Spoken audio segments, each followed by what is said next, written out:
नमस्कार, सात्विक किचनमध्ये आपलं सर्वांचं स्वागत आहे। तर आज आपल्याला मिरचीची भजी बनवायची आहे। त्याच्यासाठी आपण मिरच्या हे पोपटी रंगाची मिरची असते, ही अजिबात तिखट नसते, थोडीशी असते तिखट, पण ती तिखट लागू नये म्हणून आपण त्याच्यासाठी थोडंसं पहिले तेलामध्ये फ्राय करून घेणार आहोत आणि बेसन पिठामध्ये थोडंसं गव्हाचं पीठ घालून त्याची आपण भजी बनवणार आहोत। तर प्रथम आपण ह्या मिरची जी आहे तेलात तळणार आहोत ना, तर त्याच्यामध्ये आपण अशी 2 तुकडे करून घ्यायची आहे।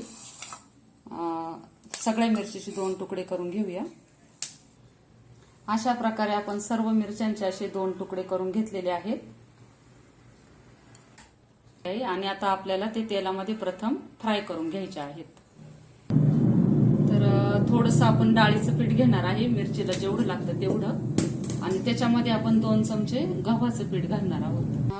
एवढं आपल्याला डाळीचं पीठ लागणार आहे ह्या मिरचीसाठी, आणि त्याच्यामध्ये आपण 2 चमचे गव्हाचं पीठ घालणार आहोत। गव्हाचं पीठ ह्या डाळीच्या पिठामध्ये घातल्यामुळं मिरचीची भजी एकदम छान होतात, कुरकुरीत होतात।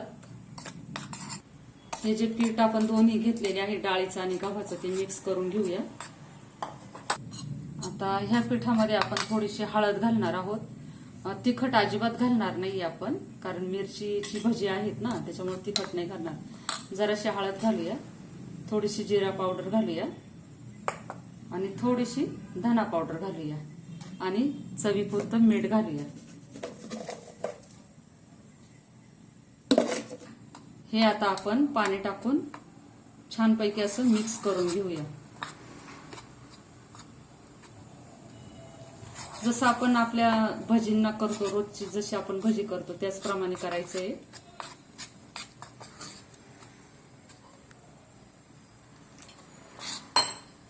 आता मिरचीची भजी बनवण्यासाठी पीठ असं तयार करून घेतलेलं आहे।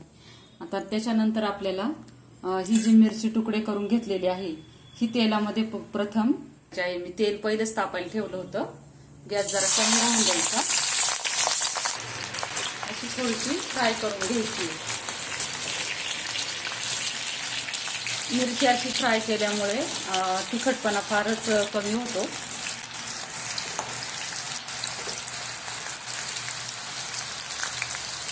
थोडीशी चांगली भाजून द्यायची आहे काळपट रंगावर।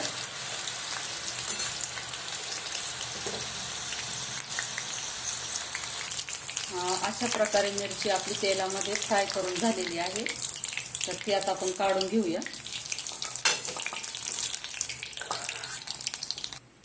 मिरची काढून घेतल्यानंतर त्याला वरतून थोडंसं मीठ टाकायचं आहे, म्हणजे मिरचीची भजी तिखट लागत नाही, आणि असं मिक्स करून घ्यायचंय। मिरची मीठ लागलं पाहिजे सगळ्या मिरचींना, आणि लगेच आपण भजी करून घेऊया।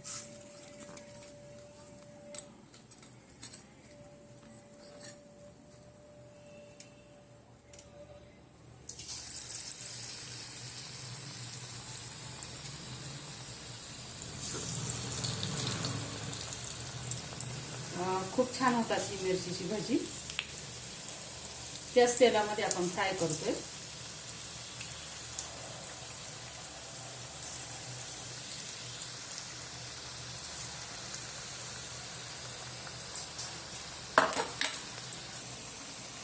अशा प्रकारे आपल्याला चांगल्या प्रकारे तळून घ्यायची आहे मिरचीची भजी। अजून जरा थोडीशी होऊन द्यायची आहे, लगेच नाही काढायची। अशा प्रकारे आपली भजी तयार झालेली आहे, आणि आता ती आपण काढून घेऊया।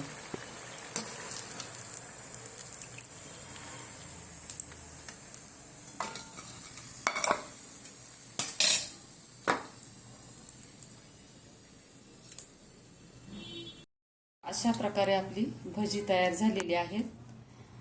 आवडल्यास लाईक करा, शेअर करा, सबस्क्राईब करा। धन्यवाद।